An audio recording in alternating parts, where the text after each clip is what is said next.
To broach the contemplation of heterarchal refractology is to engage with the boundless prelude of an intellectual entropy, a scattering that denies the centripetal force of coherence while simultaneously engendering a latticework of conceptual isomorphs whose unity lies not in their similitude, but in their asymptotic divergence.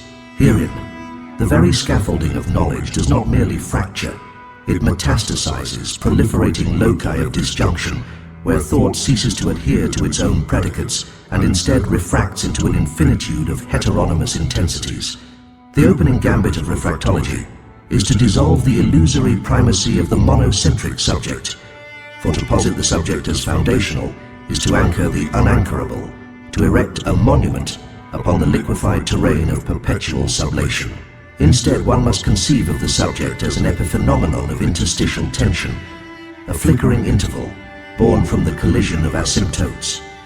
In this schema, the self is not a cogito, but a phoretic aggregate, a pulsation within the relational, diacritics of entities whose very existence denies the unity they are thought to engender.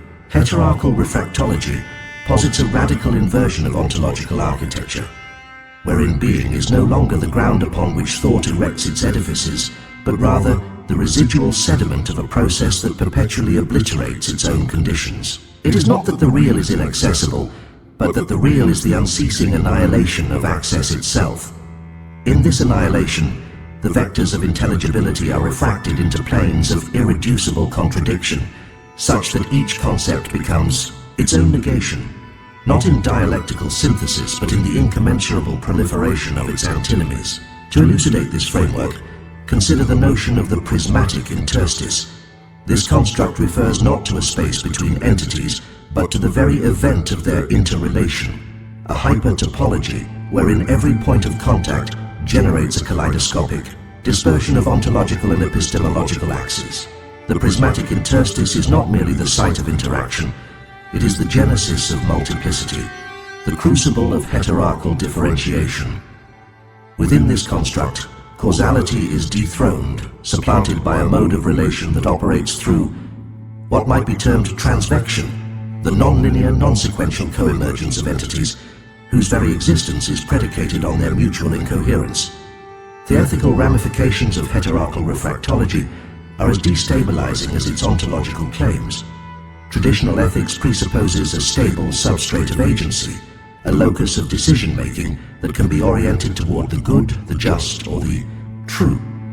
But within the heterarchal schema, agency is refracted into a multiplicity of vectors whose trajectories are irreconcilably divergent. Here, the ethical act is not a choice between alternatives, but a polychoric instantiation, an event that enacts the simultaneous affirmation and negation of all possible trajectories. To act ethically, then, is to embrace the impossibility of action as such, to dwell within the prismatic interstice, where every decision annihilates itself in the moment of its articulation. Language, too, is subsumed within the refractive dynamics of this framework. Words are not vessels of meaning, but nodal dissonances, points of rupture where semantic potentialities collide and proliferate.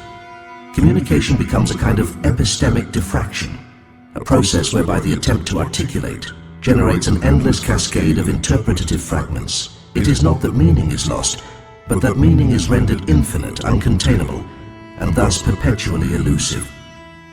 To dwell within the purview of heterarchal refractology is to confront the vertiginous absence of any ultimate ground, to embrace a mode of thought that is itself an unthought, a constant reconfiguration of the very parameters of intelligibility. It is a philosophy that does not seek to resolve but to intensify, to amplify the irreducible complexity of existence until every concept, every structure, and every certainty is obliterated in the kaleidoscopic blaze of its own impossibility. And yet, within this obliteration lies not despair but a radical affirmation, the recognition that to think is to create, to fracture, to refract, and in so doing to transcend.